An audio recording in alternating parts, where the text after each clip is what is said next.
Hello, and welcome to today's podcast with Parenting Problems Today. And myself, my name's Robert Trout. I'm your host, along with Paul Arredondo, both from the Parent Trainers team. We are coming today with a whole new format option that we're going to try out for you, where we have real scenarios from real families from a lot of different scenarios and situations that they're in around the country. And the idea of this is to go over some of the questions and situations on the podcast without revealing any private information, where we're going to kind of present this and then all kind of step into what comes up for us as the professionals, so that if we were doing a group coaching session, where would this head towards? Like what kind of ideas would we spin the families towards, or considerations, or things that might come up just from that information? So with that, we're going to try this new format out for you today, where I've got several different families that wrote in to get support from other parents and professionals to try to enlighten them towards having options for what they're going through. So, Paul, are you ready for scenario number one? Sure, let's do it. All right, here we go.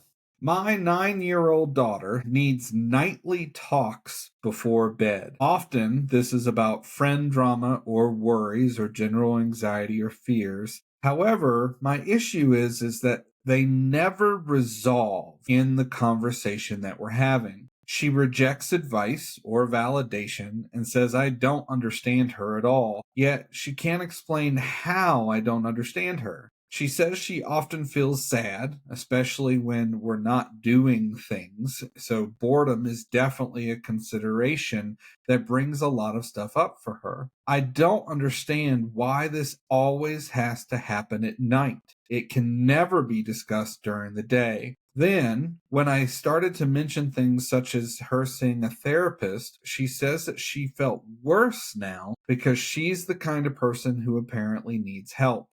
I Mhm. spend hours trying to support her, but nothing seems to help, and I feel like I'm failing. What I want to know is this normal, and how can I help her? Yeah. Let's start with normalizing this, and a Yep. lot of folks who have anxiety, no matter what age, and as a 9-year-old, it sounds like there's a lot going on for this little girl. It's so interesting how the brain can be more active as the static of the world dies away. Meaning, like the TVs go off, the conversations stop, the stimulation is just reduced because you're transitioning to bed. And then all of a sudden, the gears start to turn in a reflective process. And that's with folks who are typically challenged with anxiety. That's when things like rumination start to come forward. That's when we sort of replay the things, we kind of talk to ourselves, and sometimes those are really sad and challenging stories that we're revisiting. And also maybe our own internal dialogue is one of self-doubt or criticism or anger or frustration, or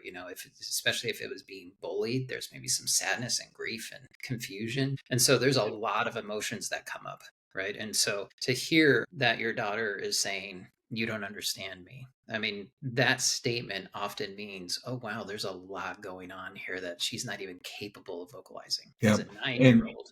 Yeah. yeah, and let's actually hone in on what you just said. She's not capable of vocalizing this. Hmm. So the very first thought that came to me when I saw this mom put this out there was this 9-year-old neurologically does not have therapeutic language, Right. which also to me very often plays into the first part of this story, where the mom's like, she says I don't understand her even when I'm using reflective language. It's like, Hmm. okay, what that tells me as the outside observer then is that your daughter's telling you everything that's coming, and then you're handing it back to her. And when she hears it coming back to her, it doesn't make sense because she's not connecting the actual story to the feeling. So she's Hmm. possibly not feeling that connection, but it has nothing to do with you or the reflective language, even. It's just the neurological state she's in. So, absolutely normal at this age for them to know something's happening and they want to like bring it forth and get help, and they don't want to feel this way, but they don't know the word, such as Hmm. sadness, Right. connected to the story that was reflected back to them that you feel sad. there's a disconnect there that is absolutely normal in that developmental age, but it's coming, right? Like 9 to 12, you start to see little connection points happening. So I'm seeing the beginning of a story here and a reassurance to this parent and every parent that's listening to this that these kind of situations are absolutely normal and very frustrating. Yeah. Because if you're running the circle, which it sounds like this mom's biggest issue is the circle, the loop that never ends. It's like, I feel this way, I feel this way, I'm going through this, I'm going through this, and it's just looping and looping and looping every night. Mhm. So let's step into that for a minute, Paul. What comes up for you about the looping? Yeah, well, actually, before we even get into the looping, well, this does address the looping. You know, one of the things you said earlier is there's the story and then there's the emotion. And Yeah. oftentimes the 9-year-olds don't have the vernacular to express the emotional depth and nuance of their experience. And so as a parent, one of the things that you can do, and I hear that, you know, I've been doing reflective listening, and that's the interesting thing to maybe hone in on and refine for yourself in your own process of just being present and attuning to your child is be cognizant of the story, which we'll use this word content is the story, process is the emotion underneath the story. So Mhm. content versus process. If you're giving nothing but content in reflection to her experience, and even if she is saying, I'm frustrated or I'm sad, those are very kind of surface level emotions, you know? And so it might be good for you as a parent to maybe do a little learning for yourself. There's some resources online, and one of my favorite ones is if you just Google wheel of emotions, it'll be this image that actually gives you a heck of a lot more language of the nuance of emotional vernacular, emotional intelligence. Check out that page because you might be able to, in that moment, rather than reflect back the content, reflect back, oh, wow, you're feeling really isolated. You're feeling rejected. You're feeling like you want to withdraw from this experience. And so there's so much language that can actually get to that sense of attunement that your daughter feels like is missing in the conversation. So by you increasing your awareness of different language, what you're actually doing is teaching her language to express herself at the same time. So this is helping her develop her emotional intelligence. So a simple tool, go Google Wheel of Emotions, print it out, study it for yourself, know your own. That's like a good first step. And Yep. then and then you know, use that language and say, and you might even get it wrong. And so here's the kind of richness of these conversations that I think some parents feel like, oh my God, I'm misstepping or I'm doing it wrong. Is actually, it's okay if you're wrong. If you say, oh wow, you sound really irritated. And they go, no, I'm not irritated, I'm just frustrated. Oh, you're frustrated.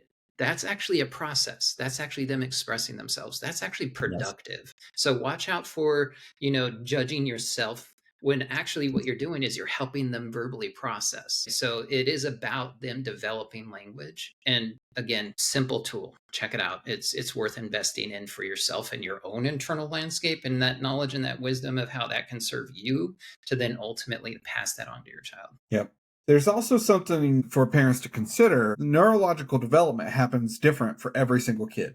It just does. So, Mhm, anyone listening to this, I don't care if you might have a 16-year-old that mhm, sounds like this 9-year-old, and that's okay. It just means that there's some maybe neurological delay or something happening there for their processing. Every kid is different. And for me, one of the things that comes up when I hear this story is, hey, mom, if you're looping and the looping is the problem, break the loop, not the kid. So, for example, I would step into this and say, okay, if you know this happens at night, change the bedtime routine. For example, okay. go to the kitchen, not the bed. Go to the kitchen and share a hot cup of tea with each other and set a timer for 20 minutes that we get to talk about our day and anything that's coming up for us.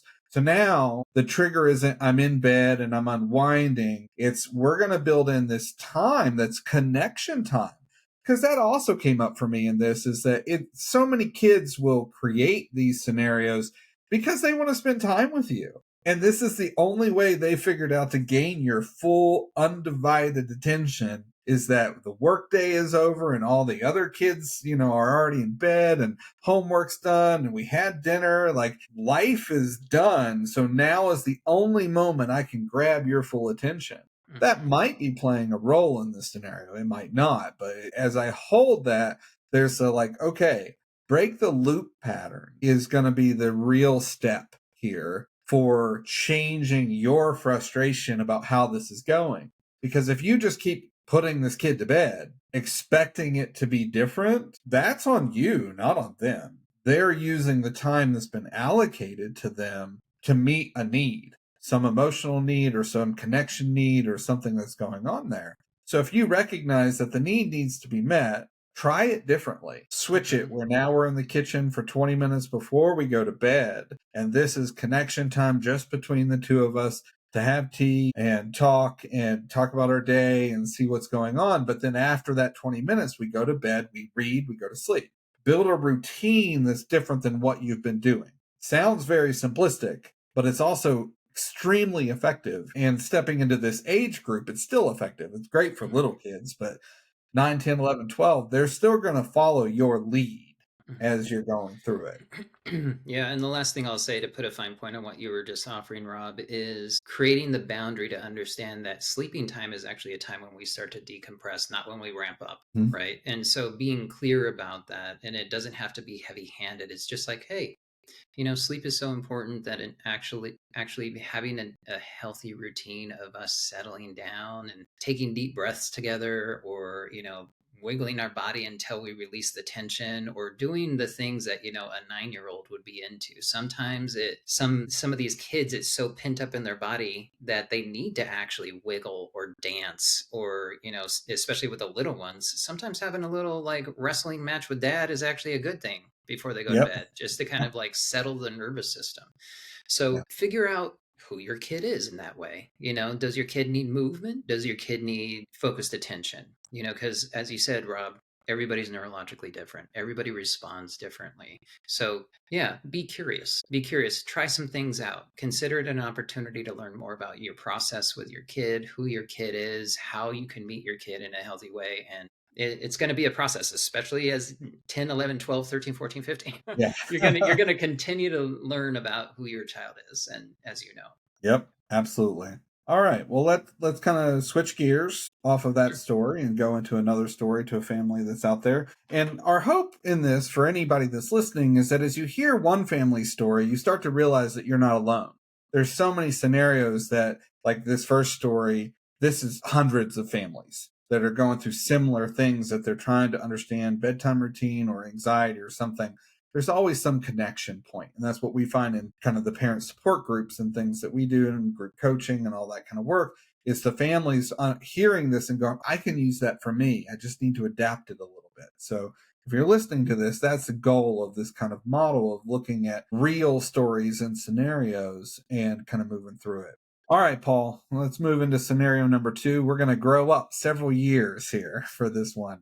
All right. My son is 16 and a half years old. His friends all recently turned 17. What I notice is that their parents, meaning the friends' parents, seem to be out of the picture already and have let go of consequences and boundaries. These kids are not bad kids, but I'm worried now that I realize these friends will be 18 before he is. What I want to know is, are there any tips or tricks for this transition period? Right now, I had the idea to encourage my son to expand his circle of friends to include younger kids, like 2 friends that he has in a grade below him. I have been losing a lot of sleep over this lately. My kid is a good kid and causes no real problems. His older friends are okay, but of course, their brains aren't fully developed, so they can't always make the safest decisions on their own, and I worry about their influence on my son as they get older.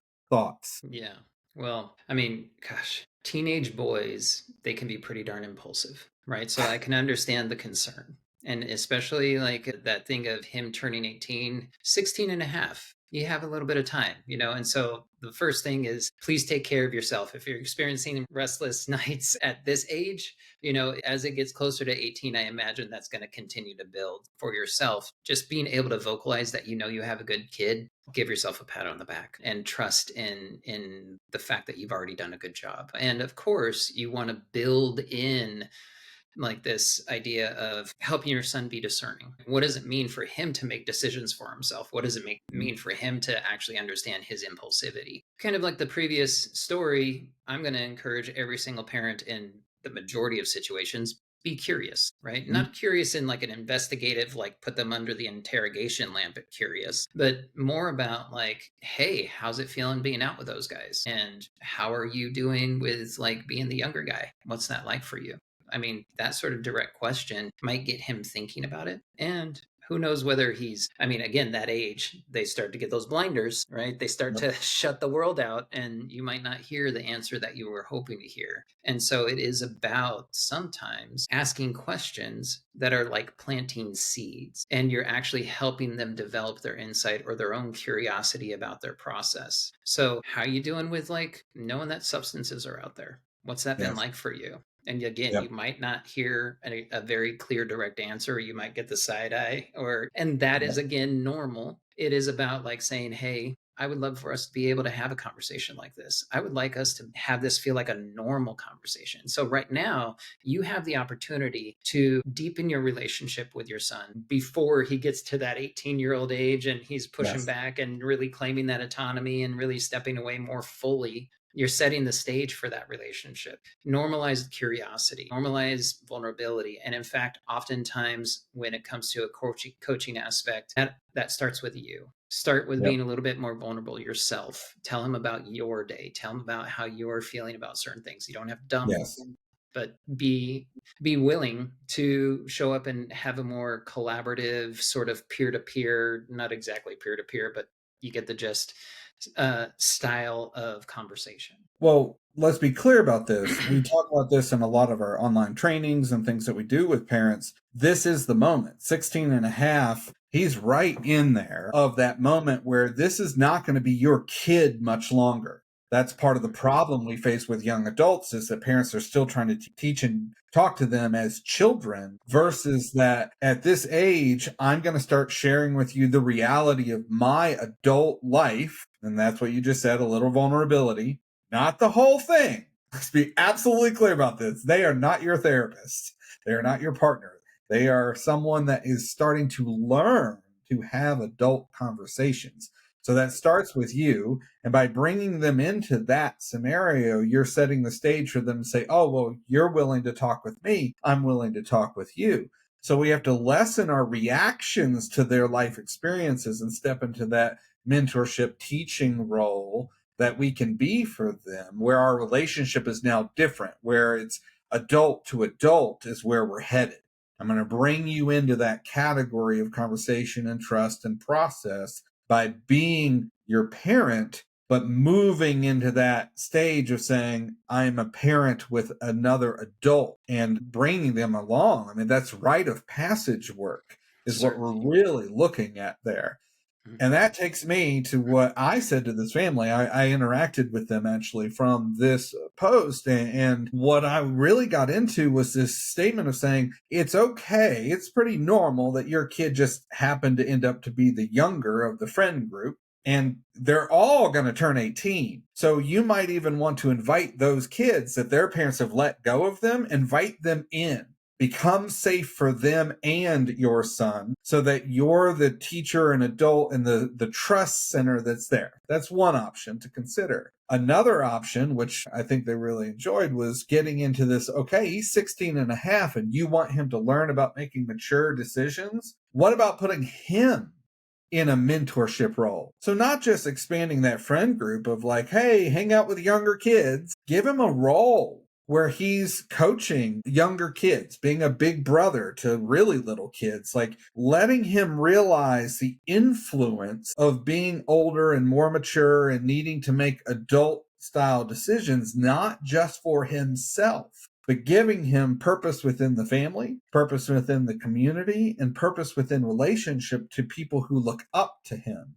There's so many avenues available at that age. And what I really loved about this, for anyone that's listening, we don't see very many posts where the parent goes, they're good kids. My son's a good kid. I'm worried. Like, that's what Right. really stood out to me. I was like, I'm going to talk to this family. This is a little bit of your anxiety putting on the scenario of all the things that can go wrong. We have to make sure that the parent understands, like, you can't put that on them. You Mhm. can put them in scenarios to grow.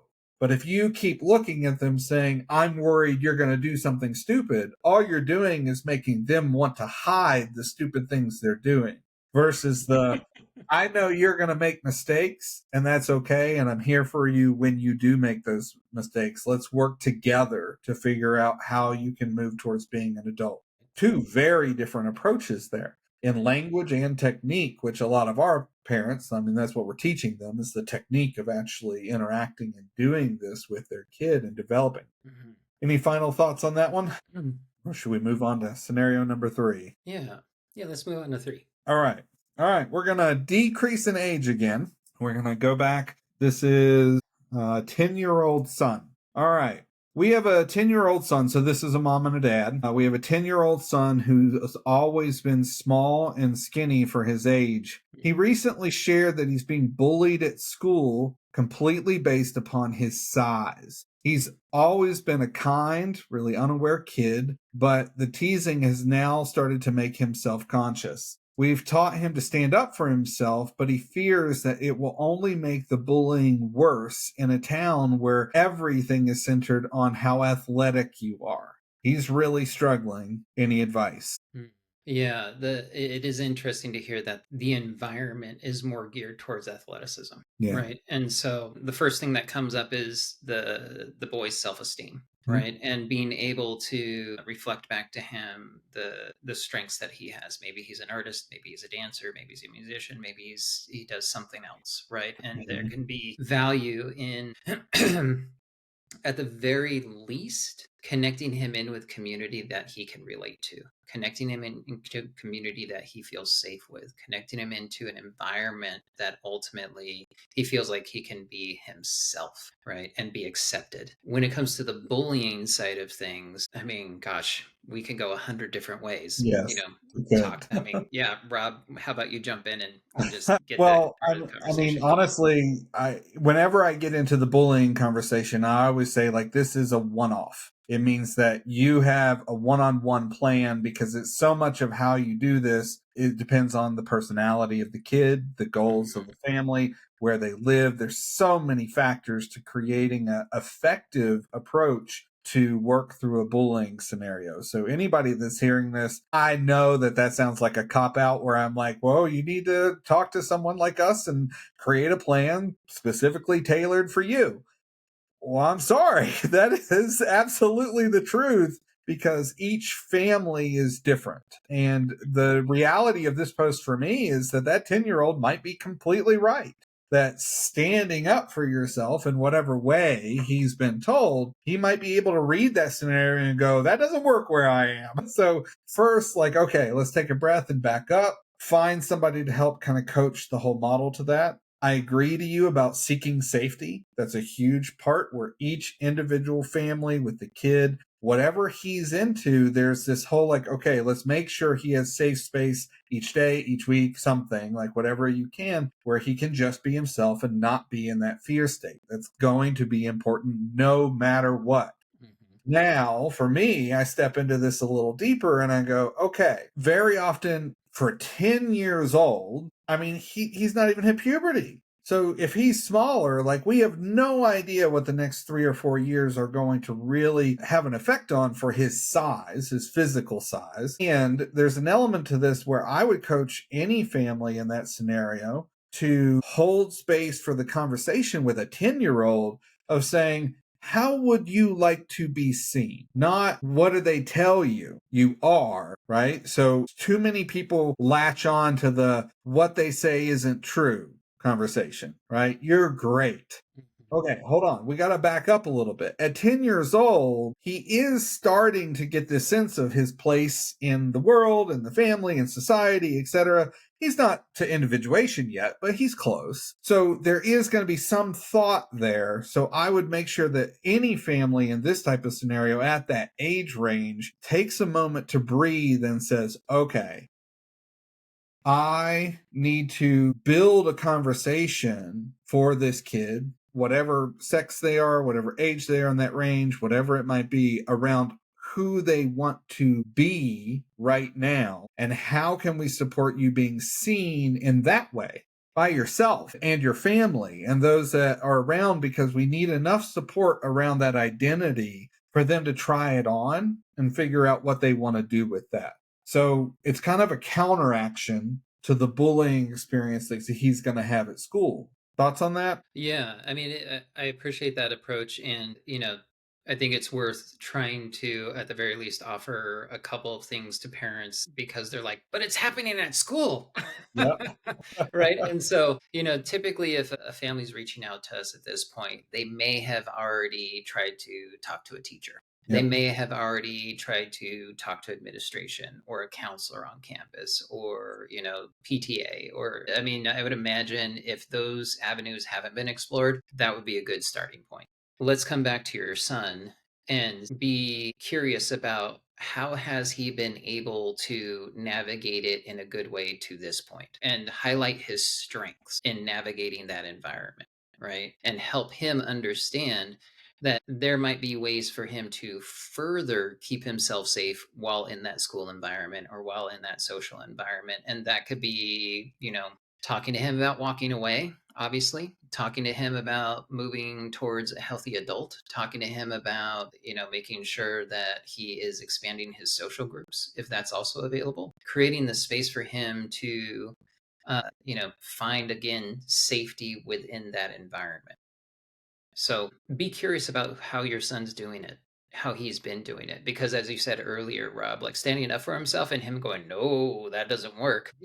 That means that your son has witnessed, at least enough dynamics to understand what not to do. Yeah. Right. And so building upon that, encouraging him to again be aware of himself, be aware of his environment, be aware of where he can go, where it's best to not go. It's great to think about it through three buckets, and you'll hear me echo this time and again: skills, supports, environments. How can he take care of himself? And maybe this is him managing his own stress, and like going to the bathroom and washing his face with cold water. Maybe it's him being able to say, no, I don't want to do that, or actually I think I need to walk away now, or just understand the dynamic and be discerning. Supports: who are the people that he can turn to? Who should he definitely not, engage with, right? Being discerning about that. And again, environments. That side of the playground, probably not a place you want to go hang out. That part of the cafeteria, that space within the classroom, that dynamic out on the, basketball court, being conscious about like the decisions and the situations that he's putting himself in. Again, generating some insight for him to feel empowered to make a decision, because I think a lot of kids who are bullied, they feel very disempowered. They feel vulnerable. They feel Yeah. kind of like set to the wolves, so to speak. And so being able to encourage like, hey, there's choice, and I mean, we would use language like locus of control and things of that nature to really frame what is within your power to change, make a decision about, create space for, right? What can Yes. you change? What's within your control? What can you do in that moment? What can you, step away from? And, all the things that I just mentioned. Yeah. Yep. Very good. Well, let's move into our last scenario for today and kind of see where we close everything out. All right. This final one is an 11-year-old girl, and this is coming from the father. Okay.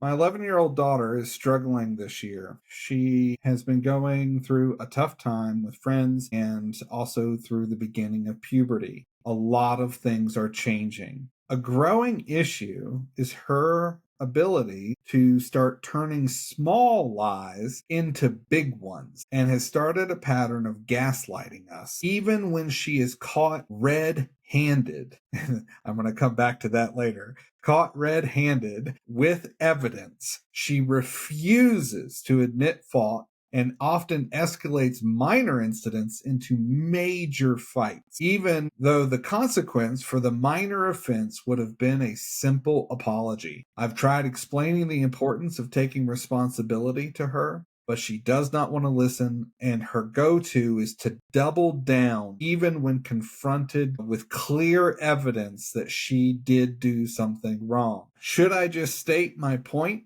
and leave it? Or when I start looking at what she's done lately, and that she started to include talking back and being absolutely disrespectful, do I try to engage in a different way? All of this seems to be based on emotional changes, but I'm really not sure. I am the only man in the house with three daughters and even a dog that's a girl. I'm struggling. Any advice? Wow, I'd love to hear you like jump in on this one. All right. So, I mean, this can go in so many different directions, right? Because Mhm. there's so much unanswered stuff. And it's one of those things that I find difficult sometimes because we're talking about very broad approaches to a very simple question, and more information would help pinpoint strategies and interventions and processes that are there. But for me, I immediately went to, okay, hold on. What's the power dynamic in this home that is driving this either as an emotional action or a behavioral action? Because there's got to be a driving thought here. Something is pushing her towards having this. Is it that she really wants your attention? Going back to that. And that may not be it. I'm just saying it's like one of the things to consider is if she's pushing this fight. I mean, how many times have we found situations where the kid is completely stepping into this because fighting is the only way they get your undivided attention? And that first came to me is like, is that a driving force behind her? Like, I have your undivided attention right now. I'm going to keep it. And I know, I mean, that's mind blowing to so many parents that we've worked with. But as we deconstruct it, we really do find a lot that that's what it really comes down to. This is the only moment. And at the end of this, he even said, like, I'm the only man in a family of three daughters and et cetera. And it's like, so the attention's being split across a major field here. And this might be her only way to be identified and to find that connection point with you if there's not a different way to do that. So there's some relational work that could definitely come into play here. And then we look into okay, what is this fight really about? Is it attention? Is it something going on where there's a level of guilt about something? And she's been identified. We've run into that a lot, right? She's the identified problem in the family. So she's living up to the role she's been given, maybe in that dynamic. There's so much unknown in that scenario that, God, sorry, this spins me out sometimes because it's like, God, I could go in 1,000 different directions with this. I think my only advice, based on just the little information we have, is to change how you're approaching her about whatever the incidents are, right? Like sometimes that's just the step one. Stop doing it the way you always do it as a parent. Surprise her. Do it in a different way. Deliver a piece of paper that says, I know this is what happened. This is what I'd like you to do. And there was no face to face, conversation about it. It's just, this was this, and that's just a simple answer. But that's actually been effective in the past for some people. It's like, here, I know this is hard for you. Just read this and let me know what you think. And then they leave, come up with a new system for those things. Well, that's my drawn out immediate response. It's amazing how much emotion comes up from the hundreds of families that are like behind these stories sometimes for me as Certainly. a professional. Certainly. Yeah. I think to build upon doing it differently. Um, one of the things that I think is pretty common for parents is that when they are coming up against something that just feels so volatile, when things are calm, they don't want to mess it up, right? They don't want to engage that dynamic when it doesn't exist. And in fact, I would say that that's not a good approach. In fact, some of the most productive conversations you can have with your child about a pattern. And so this is the difference between like your child's the problem as compared to, hey, we have this pattern that we're in, and naming the pattern and Yep. being able to do it in such a depersonalized way. So it's not you do this and you do this. It's more like, hey, I noticed that, when we're in these conversations where it's about he said, she said, and those sort of things, it feels like it's hard for us to actually like slow down. And in fact, it just gets built up in a big way. And I'm curious, like, what's that experience like for you? Because I can tell you're uncomfortable and it's certainly hard for me. And this goes back to something we said a little earlier where being a little vulnerable and telling your side of your experience can actually support them in opening up themselves. Because that thing of questioning and holding and piercing and trying to get to the truth and trying to like get around the back door of their lie and figure out a way to pin them down, and she's just slippery. she's just slippery, you know? And so when I think about like a kid who is quote unquote slippery, meeting them in a moment when they're actually not dysregulated, meeting them in a moment when they can maybe be receptive. And going back to something I said earlier, it might be just like you plant a seed. You might not have the conversation come to fruition in the first go, and that's okay. It doesn't mean that the conversation isn't valuable or valid. It just means that you're going to have to work to normalize it. So being able to work through these processes, you know, if this pattern's been going on for some time and you see it increasing, to unwind the pattern, it's going to take time, and it's going to take more intention, and it will definitely take you slowing down and, as Rob said, do something different. So if you're showing up and your eyes are crazed and you're just like, why can't you, you know, like be able to, if you know you're walking into that conversation, check in with yourself. Am Yep. I ready for this conversation? Can I keep my seat? Meaning, can I stay calm? Can I breathe through? Can I manage my tone? Can I not scream? Can I be less judgmental? Yep. Can I just show up in a way that allows for some compassion and some empathy and an offering of grace? Because when we offer that, and again, it might not show up the first time or the second time you do it, but the fourth, fifth, maybe seventh time, there might be a softening that you've actually been dying to experience with your child. Yep. Absolutely. I think that could be our closing comment, really, is that so much of this type of scenario is based on the regulation factor. Right. She's regulating off of you. So if Mhm. you show up, because this is a pattern, you show up in the conversation ready for the fight because you know she's going to lie. Well, the truth is that she might be lying because that's the expectation that's set by the scenario that you're showing up. Our kids regulate off of us. They just Mhm. do. And that's a part of the puzzle. It's not the solution, but it's definitely a part of it to consider. Yeah. There's that classic thing of everything you say and you don't say, they're paying Yes. attention. Everything you do and you don't do, they're watching. Even if their head's down in a screen, every once in a while they look up from that screen, or their ears are always perking up. Even if they have a headset on, they're trying to like be aware, like, is this affecting me? Am I Yep. going to have to deal with this? You know, and so kids are attentive, even if you think they aren't. So Yes. again, it's a dynamic, it's a pattern. How are we reflecting and showing up together? Absolutely. Well, from parent trainers, we hope this has been a helpful episode and that you maybe find some relation to some of these families that are going through struggles. We all go through them. If you have kids involved, then there's a process of relationship and development and neurological processes. And I mean, it's endless, the things that we're growing into every day, every moment, every year as you're going through this process as a family. So thanks for listening. Come check us out at parenttrainers.com and join the community and ask your questions and the coaching and all the things that we can provide you to find your answers to a lot of the scenarios that are so specific to you and your family. And again, thanks for listening.